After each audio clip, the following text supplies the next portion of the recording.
All right, ball control. So first we talked about controlling the speed of your putts. Then we talked about learning to control or be more skillful with the direction. And today we're going to talk about, or now we're going to talk about, green reading. So from our perspective, this is the most undercoached, underdeveloped skill possible. So how do we take something that's can be complex and make it distillable and simple for our friend watching at home? Yeah, I think that we're going to once again hit the easy button with this. So what we're going to do here is you're going to read greens maybe a little differently than you would traditionally. So what we're going to do is we're going to take your eyes completely out of the equation.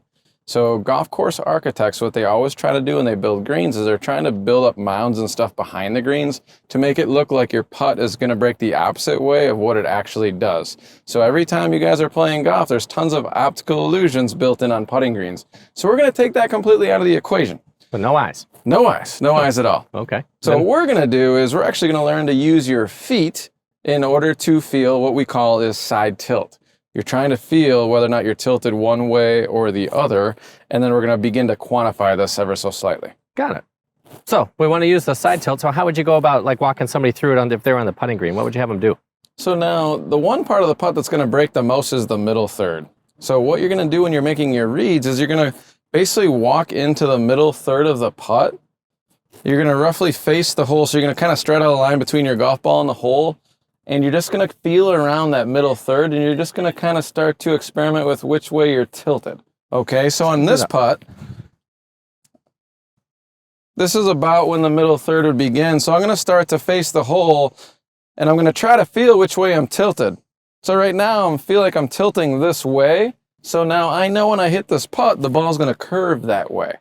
So whichever way, it's the easy button, whichever way you feel like you're tilting with your feet, that's which way the ball is going to move. The ball is going to curve in that direction. Okay. But now there's some other things that are going to influence how much your ball breaks.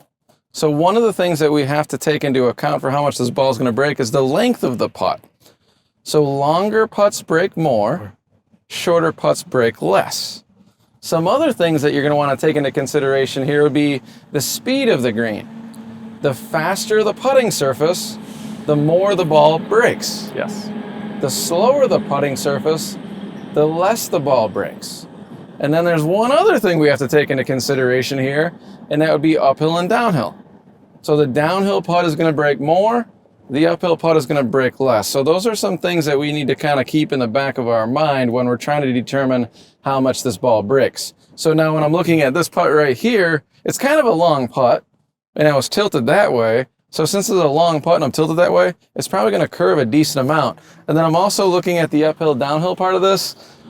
It's maybe a little bit downhill, so now I'm going to have to play a little bit more additional break because of that factor as well. So you're really playing with these variables, the size or the length of the putt, the speed of the green, and then uphill, downhill. Uphill, downhill. Yep. And then how much tilt I'm feeling with my feet. Not all tilt is created equal. No. In some parts on the putting green, there's going to be a little bit of tilt. Other parts, there's going to be severe. So back to the slight, moderate, severe continuum.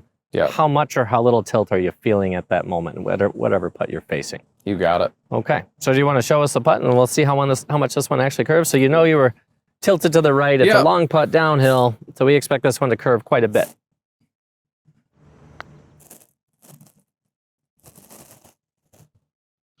So you can see that ball curved a little too much. So I underread the putt. So now on the next one, I'm just going to play a little bit more.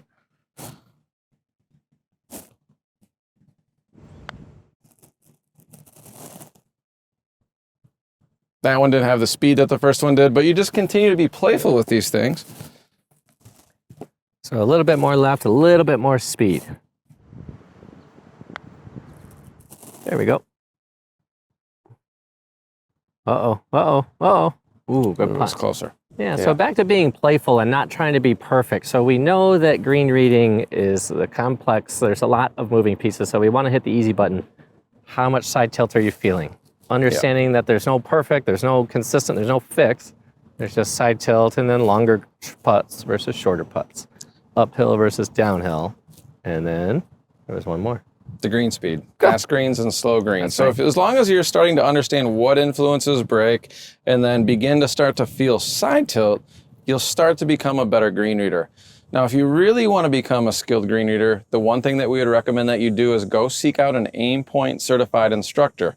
So if you go to aimpointgolf.com, there's a list of about 100 certified instructors on there, and they will walk you through this process. The neat thing about Aimpoint is you can predict the exact break amount with any putt you'll ever look at, but there's a couple other additional steps that you have to walk through. It's proprietary information, so we cannot give it to you on this video. So please do yourself a favor and seek out an Aimpoint certified instructor.